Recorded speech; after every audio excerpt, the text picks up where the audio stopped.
하나님, 대강절은 교회력으로 새해를 출발하는 것과 같습니다. 성탄절 4주 전부터 기다림의 신앙을 통하여 주님의 오심을 기다리는 가운데 기독교는 기다림의 종교요, 교회는 기다림 가운데 이 땅에 세워졌습니다. 대강절 첫째 주일을 위하여 기도로 준비하였다가 예배를 위한 기도를 드리는 장로님의 거룩한 간구가 주님께 상달되게 하옵시고, 임마누엘 찬양대에 그 찬양으로 하여금 영광 중에 계시는 하나님께 기쁨이 되기를 원합니다. 이제 말씀을 기다리는 저들에게 마음의 문을 열어주시고 그 말씀이 우리 마음속에 깊이 사여서 마음의 변화와 감동 있게 해주시기를 원합니다. 주님의 영이 함께 하시고 종을 세워주시니 감사를 드리며 주께서 붙들어 주시기를 원합니다. 예수님 이름으로 기도하옵나이다. 아멘.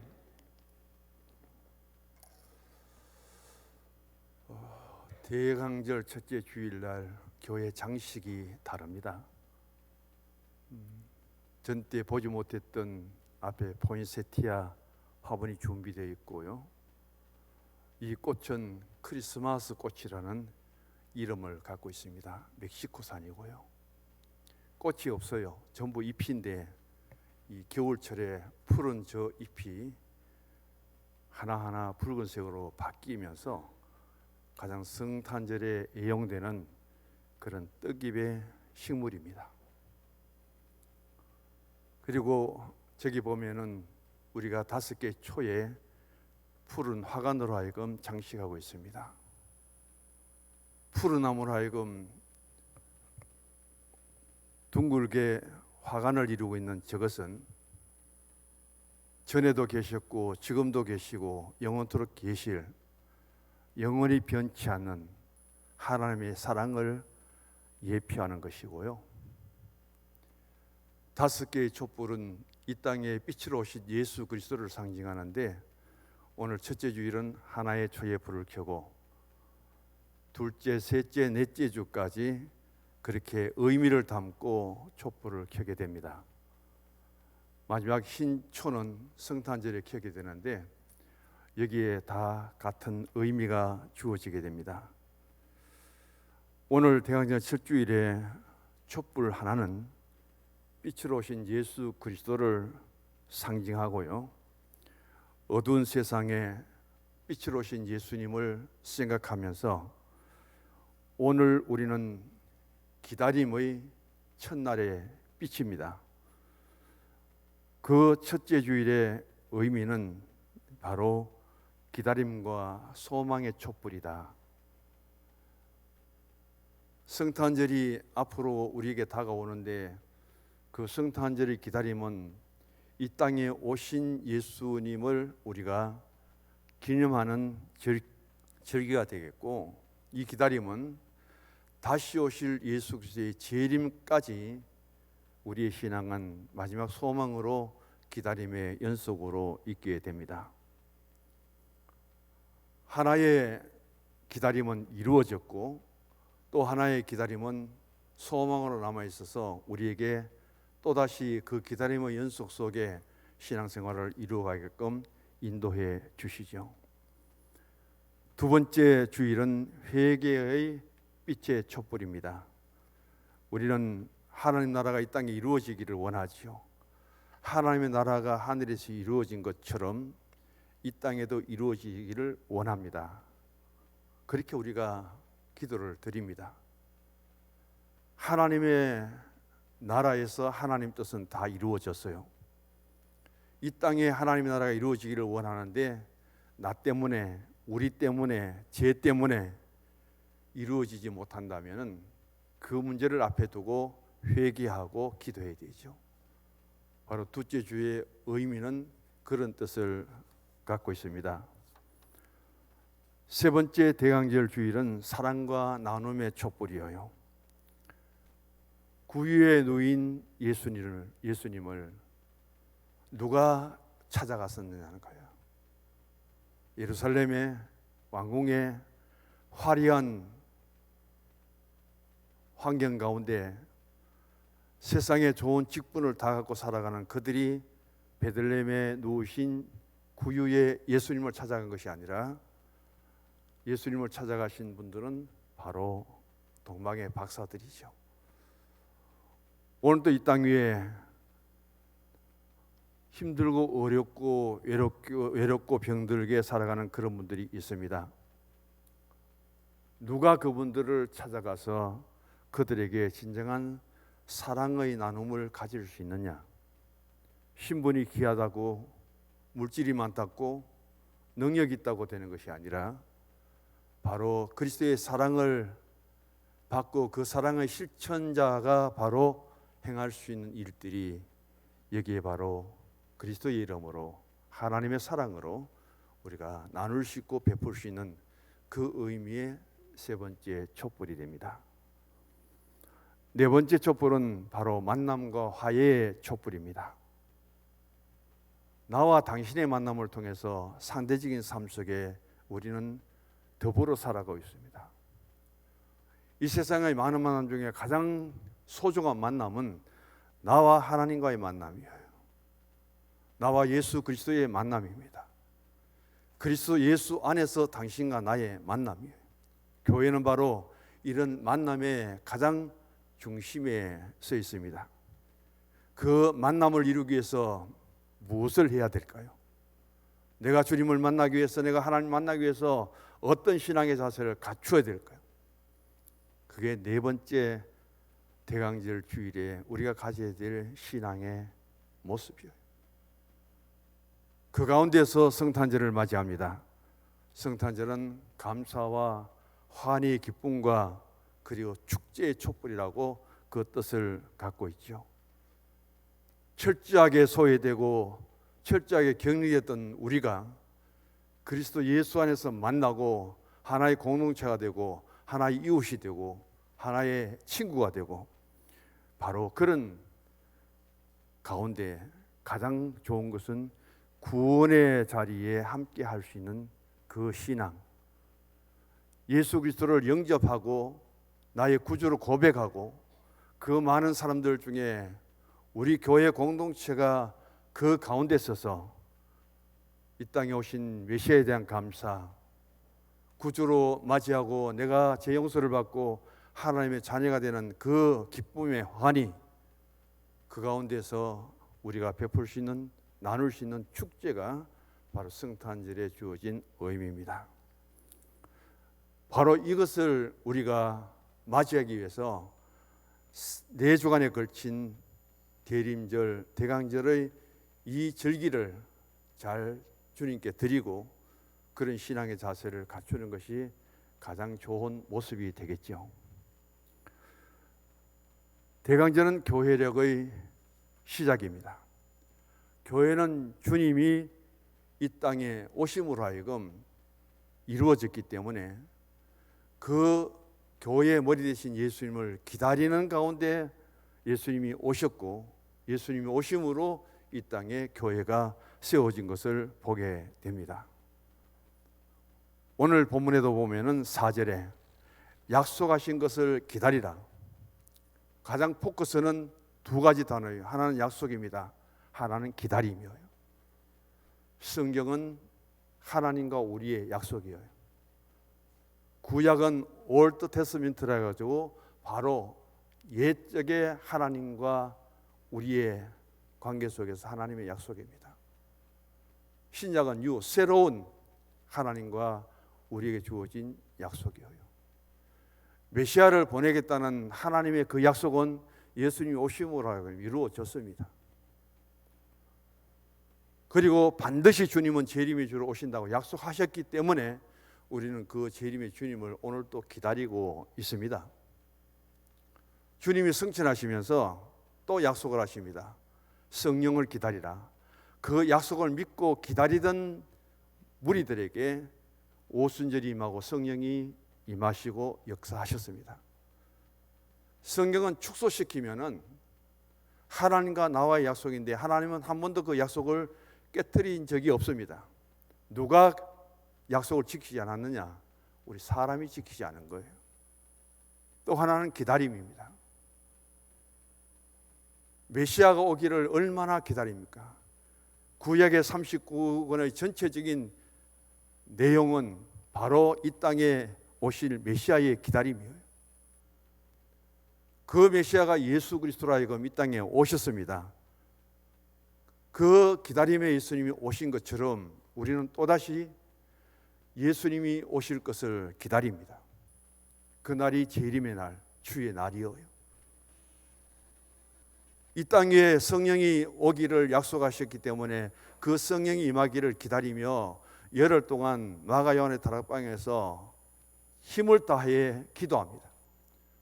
기도와 기다림 속에 성령이 임하였고 그 성령이 약속된 것이 이루어짐으로 이 땅에 기독교와 교회가 세워져서 오늘까지 그 신앙이 전승되고 있음을 또 보게 됩니다. 교회는 이렇게 시작되었고 이렇게 우리는 영적인 신앙의 삶을 새롭게 시작할 수 있음을 보게 됩니다.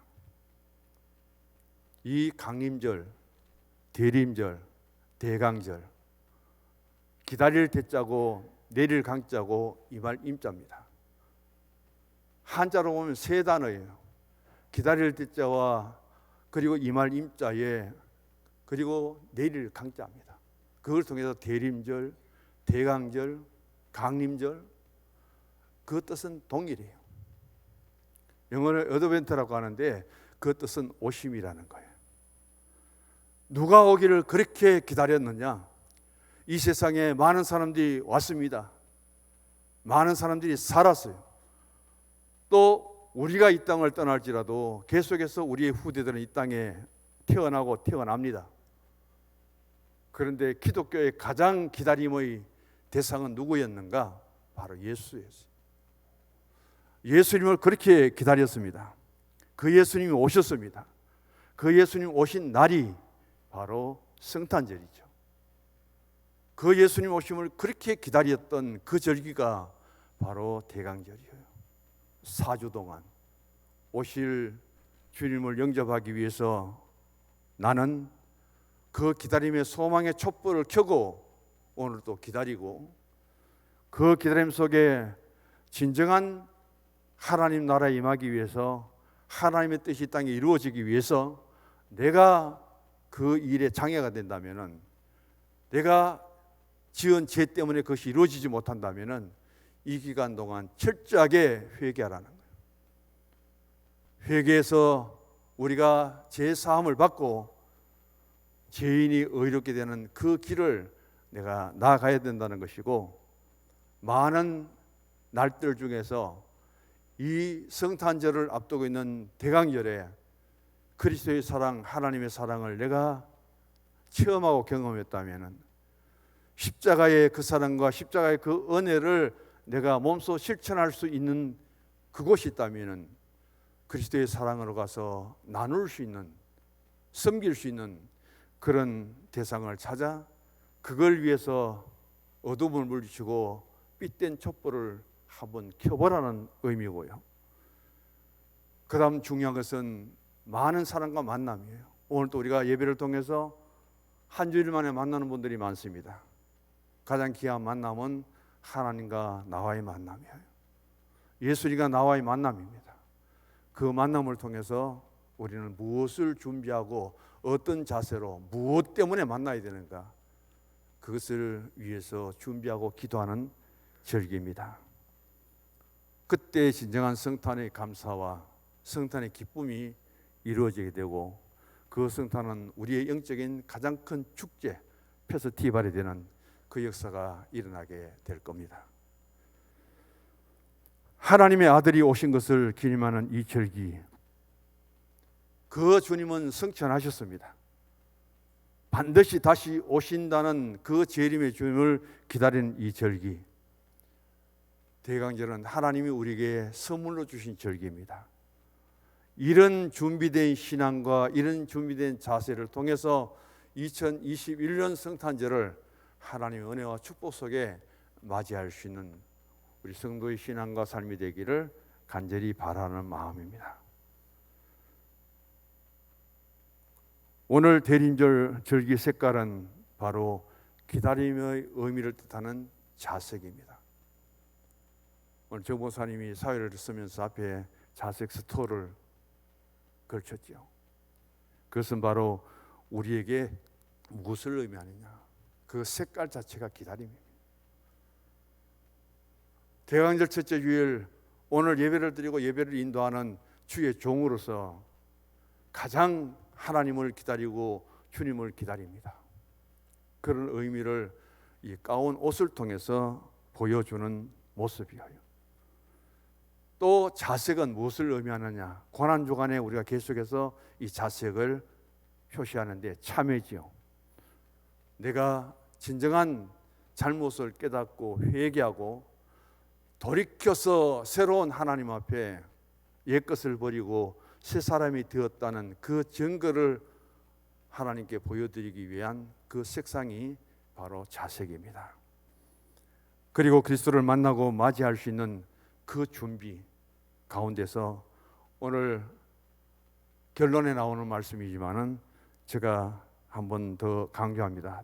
대림절 기다림의 양초는 장차 오실 주님을 맞이하는 등불이다. 대림절 기다림의 양초는 하나님의 인도하심을 바라는 불기둥이다. 대림절 기다림의 양초는 가정마다 위로와 소망과 평화의 빛이 될 것이다. 오늘 본문 4절을 같이 읽어봅니다. 사도와 함께 모이사 그들에게 분부하여 이르시되 예루살렘을 떠나지 말고 내게서 들은 바 아버지께서 약속하신 것을 기다리라. 예수님의 승천을 직접 목격한 사람은 500여 명입니다. 고린도전서 15장에 잘 나오고 있어요. 예수님이 외칩니다. 나의 승천을 목격한 너희들은 예루살렘을 떠나지 말고 내가 너희들에게 보낼 약속하신 성령을 기다리라고 말씀하셨습니다. 그런데 380명은 그 약속의 말씀을 듣고도 돌아가 버립니다. 그 약속을 끝까지 믿고 마가연의 다락방에 모인 무리는 120여 무리지요. 성도들이죠. 그들이 모여서 약속을 기다립니다. 약속이 뭐냐? 성령이죠. 성령이 오심을 기다리는데 그 성령이 기다림의 열흘 만에 이 땅에 임하였습니다. 사도행전 1장 12절 이하를 통해서 보면은 그 약속을 믿고 마가연의 다락방에 예루살렘을 떠나지 않고 모인 그들이 어떤 신앙의 자세로, 어떤 신앙으로 약속의 성령을 기다리고 있었는가 하는 것을 보여줍니다. 그 중에 이름도 나오고 이름도 없는 사람들도 있음을 보게 되죠. 기다림 중에 바로 성령을 받게 됩니다. 거기서 무엇을 경험합니까? 우리도 이름도 빛도 없지만은 우리도 약속을 믿고 그 한 자리에서 기도하고 기다리면 우리도 성령을 받을 수 있구나. 나도 성령을 받을 수 있구나. 그 성령이 도대체 뭐냐? 성령을 받고 나니까 능력이 임한 거예요. 그렇게 주를 부인하고 떨고 그렇게 신앙도 버리고 제자의 도리도 다하지 못하고 떠나가 고기 잡던 베드로가 성령을 받고 나니까 벌떡 일어납니다. 그리고 담대하게 하나님 말씀을 선포하는 거예요. 한문 설교에 어찌할까 하며 3,000명이 가슴을 치면서 회개하고 주님께로 돌아옵니다. 성령이 도대체 뭐냐? 두려움과 떨림 속에 있었던 우리 한 사람, 우리 공동체 속에 어쩌면 성령을 통해서 그렇게 담대해질 수 있느냐? 움츠리고 피하고 도망가던 그 베드로가 무엇을 통해서 일어날 수 있었는가? 무엇을 통해서 그렇게 말씀을 선포할 수 있었는가? 그 한마디에 선포된 말씀을 통하여 3,000명이 어떻게 회개하고 돌아올 수 있었는가? 성령이 도대체 무엇인가? 내가 일하는 것이 아니라 바로 성령이 일하시는구나. 성령을 받아야 되는구나. 성령이 함께 역사해야 되는구나 하는 것을 바로 여기에서 제자들을 비롯하여 120문도의 공동체 속에 공통적으로 느낄 수 있었던 신앙의 체험입니다. 그것이 가만히 있는데 이루어졌느냐? 그냥 다락방에 모여서 잡담이나 하고 앞으로 살아갈 세상 일이나 걱정하고 그렇게 할 때 임했느냐? 아니에요. 저들은 전혀 어떤 것도 생각하지 않고 나는 무엇과도 주님과 바꾸지 않으려는 그런 신앙 속에 약속을 기다리면서 기도에 힘씁니다. 기도 없는 성령의 강림은 있을 수 없다는 거죠. 기도 가운데 임하는 성령의 역사가 우리에게 가장 큰 힘이 되고 능력이 된다는 사실을 오늘 또 같이 보여줍니다. 공동체의 가장 중요한 신앙의 자세는 파트너십입니다. 120여 명이 생각도 다르고 신앙도 다르고 다 달라요. 12제자가 있고 나머지 평신도도 있습니다. 그런데 성령이 임할 때까지 열흘 동안 기다림의 삶 속에서 하나도 부정적인 사람이 없었다는 거예요. 하루 이틀 사흘 나흘 계속 기도만 하고 주님의 약속을 다시 묵상하고 기다렸는데도 아무 소식이 없습니다. 나는 이제 더 못하겠다고, 나는 빠지겠다고, 기다릴 수 있는 사람 기다리면서 기도하라고, 그런 부정적인 사람이 하나도 없었다는 것이 마가 요한의 다락방의 특징입니다. 한 사람도 지치지 않고, 한 사람도 포기하지 않고, 한 사람도 중도 타락하지 않고, 그들은 모두가 마음을 아파요 합심하여 기도합니다. 작은 공동체 안에서 하나의 집단을 이루었지만은 그들의 신앙의 공통점, 그들의 능력적인 기도, 한 사람도 자기 자리를 이탈하지 않고 그 자리를 지키며 함께 기도했다는 이 사실, 그곳에 임한 성령을 통해서 이 땅에 하나님의 교회가 세워지고 복음이 전파될 수 있다는 이 사실, 주님의 그 약속을 기다리는 마음, 그 약속을 우리에게 이루어질 그때에 어떤 일이 나는가? 이 땅에 교회가 세워지기 전에 가장 먼저 그것을 체험한 사람들이 신앙의 중심에 섰습니다. 그 신앙을 체험한 그분들이 일어나서 말씀을 전합니다. 그 사람들이 교회의 공동체가 됩니다. 그게 바로 예루살렘 교회죠. 이런 위대한 역사가 바로 주님의 약속 안에서 이루어졌다는 사실을 생각해 봅니다. 중요한 것은 바로 능동적인 신앙의 자세인데, 더 중요한 것은 120여 문도가 일치를 이뤘다는 거예요. 하나가 되었다는 거예요. 저는 성경을 읽으면서 새롭게 다가오는 감동이 있는데, 출애굽기 17장에 아말렉과 이스라엘의 전투 상황을 보게 됩니다. 아말렉과 맞서서 싸우는 사람은 여호수아예요. 여호수아 군대입니다. 여호수아가 잘 싸우고 적군을 물리치고 그렇게 승리하는 것을 하나님 우리에게 조명해 주시지 않고요, 전쟁의 포커스는 어디냐? 바로 산 위에 있는 모세와 아론과 훌에게 맞춥니다. 전쟁은 광야에서 아말렉과 여호수아가 군대가 맞서 싸우는데, 그 전쟁 상황을 중계하고 그것을 보여줘야 될 하나님이 그 전쟁은 뒤로 하고 산 위에서 모세와 아론과 훌이 기도하는 것을 조명합니다. 그걸 보여줘요.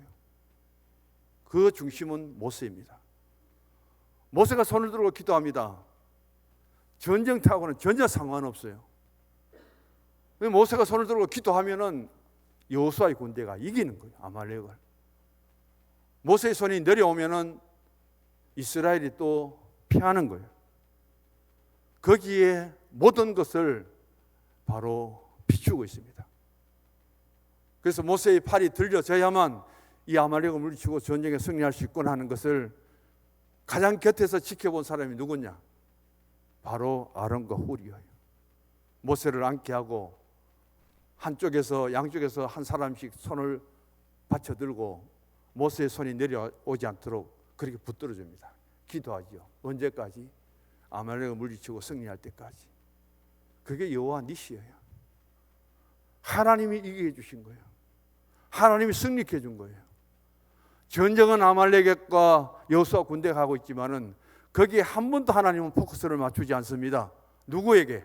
산에 있는 모세와 아론과 훌에게 바로 하나님이 함께 하셨고, 누구와? 전쟁에서 함께 싸우는 여호수아와 함께 하지 않고 기도하는 모세와 함께 하셨다는 사실. 우리는 여러 가지 성gin도 봉사도 중요하고 필요하지만은 가장 먼저 하나님께 기도하는 그 신앙, 하나님께 모든 것을 내려놓고 가장 높고 위대하신 하나님 앞에 가장 낮은 모습 속에 내 자신을 하나님 교회에 드러내고 섬기고 봉사할 때 바로 나는 쓰임을 받지만은 나로 하여금 일하게 하시는 분은 하나님이시다. 그게 무슨 교만이 있고, 그게 무슨 오만이 있고, 그게 무슨 독선이 있습니까? 주의 일은 이렇게 하라. 성령을 받고 약속을 기다리고 그것이 이루어졌다면 일치를 이루고 하나 되라. 무엇을 위해서? 바로 승리를 위해서, 하나님을 위해서.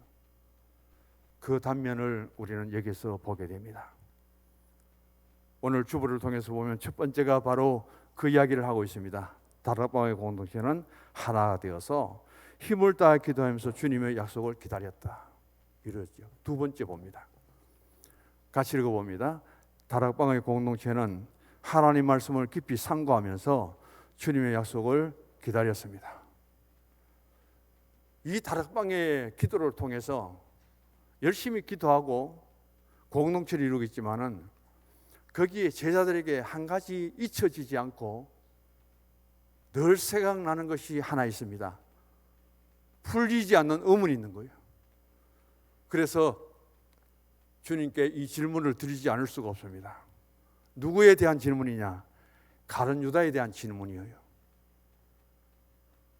예수님은 왜 예수님을 배반하고 종 한 사람의 값에 해당하는 은 30의 스승 예수님을 팔아버릴 그 가룟 유다를 예수님은 제자로 선택했을까? 예수님은 모든 것을 다 하시는 분인데 차라리 나지 아니했으면 좋을 뻔했다고 그렇게까지 말씀하신 예수님은 그 가룟 유다를 왜 제자로 세웠을까? 12사도 중에. 그게 굉장히 의문스럽습니다.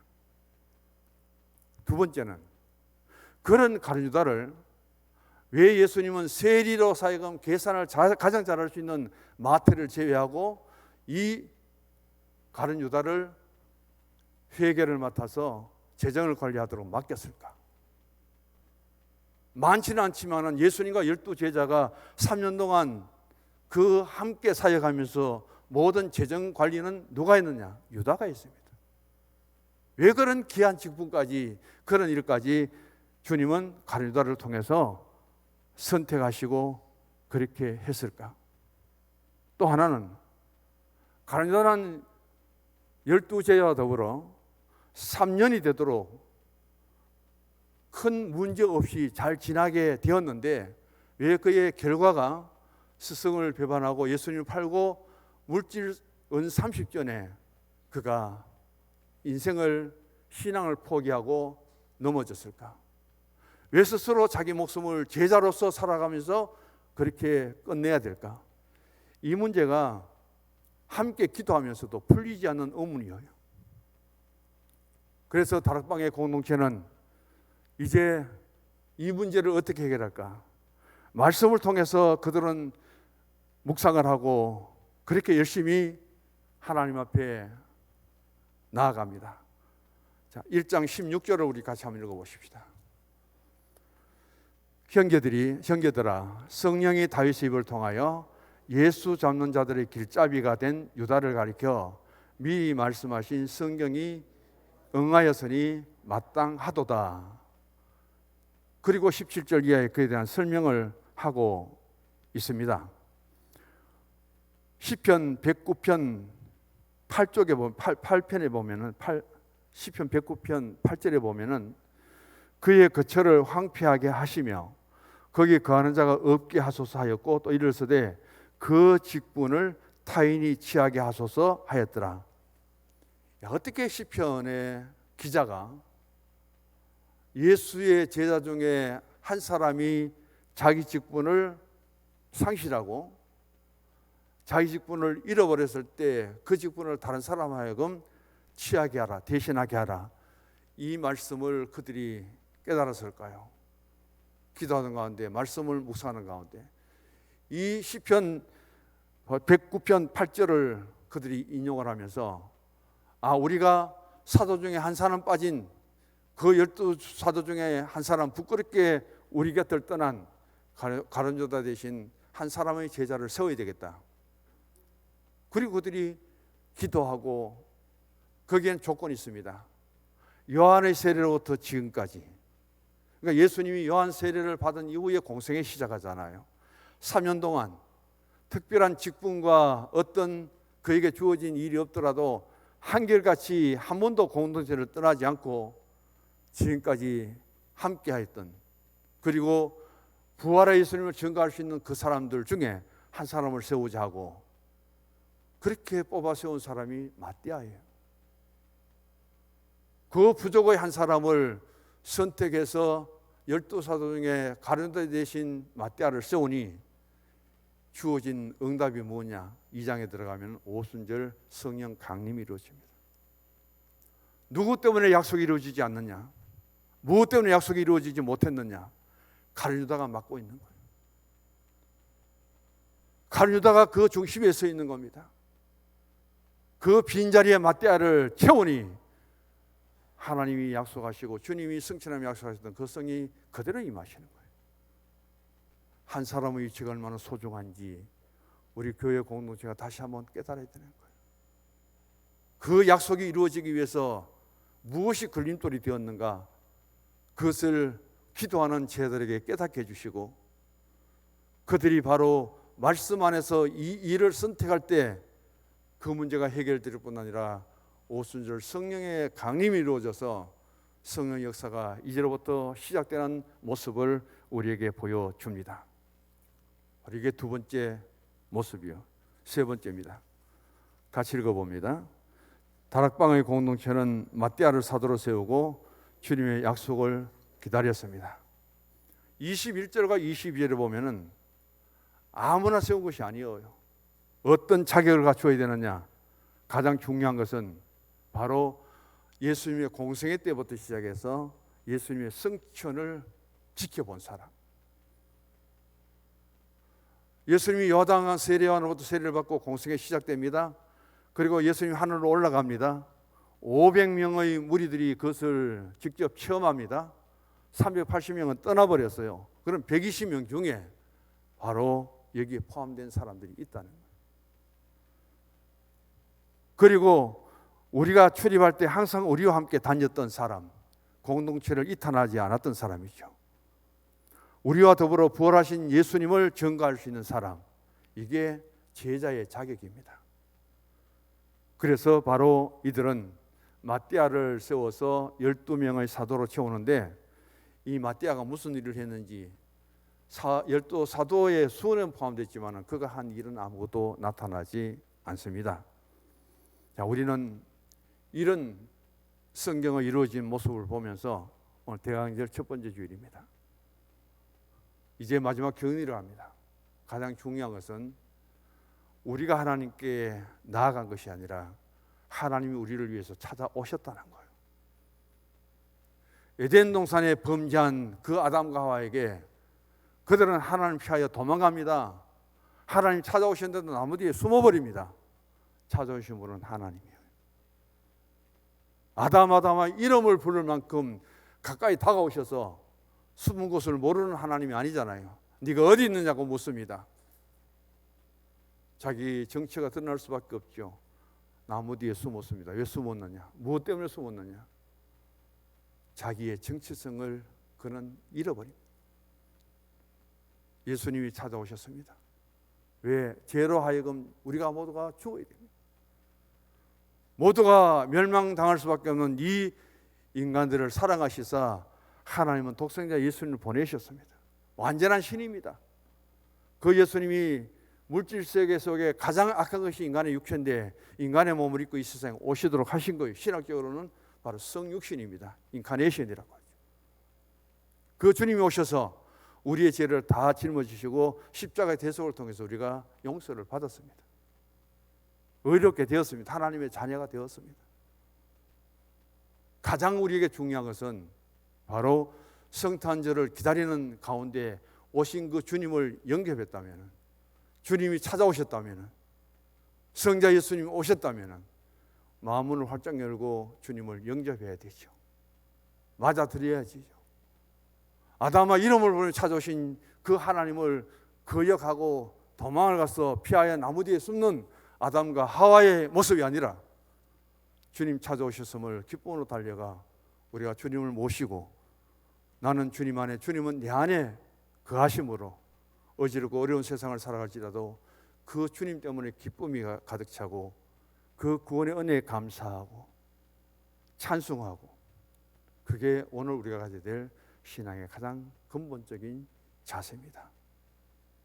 대강제를 통해서 이런 신앙의 자세를 잘 갖추시고, 어느 때보다도 이제 코로나19로 하여금 위드 코로나가 되셔서 안고 가야 되는 세상입니다. 한 사람도 질병에 감염되지 않고 건강한 모습으로 우리 교회 공동체가 함께 할 수 있는 그 신앙, 지금 남아공에서는 또 지금과 비교할 수 없는 그런 박테리아가 생겼죠. 지금의 백신으로는 감당할 수 없을 정도로 위급하다니죠. 8개국이 전부 지금 통제를 당하고 있고, 앞으로 어떻게 우리에게 더 많은 바이러스가 침투할지 모릅니다. 건강의 관리를 잘 하시고, 우리 영적인 신앙도 중요하지만은 교회 생활도 영적인 생활도 전부 우리 육신으로 하는 거예요. 그래서 육신의 건강을 위해서 더 신경 쓰시고, 어떤 질병에도 감염되지 않고 그 좋은 신앙으로 다시 오실 주님을 기다리는 그 신앙 속에 대강절을 맞이하시고 복된 성탄절이 우리에게 임하시기를 늘 기다리고 기도하는 우리 성서중앙교회 공동체 되기를 주의 이름으로 간절히 축원합니다. 기도합시다. 결론을 같이 합니다.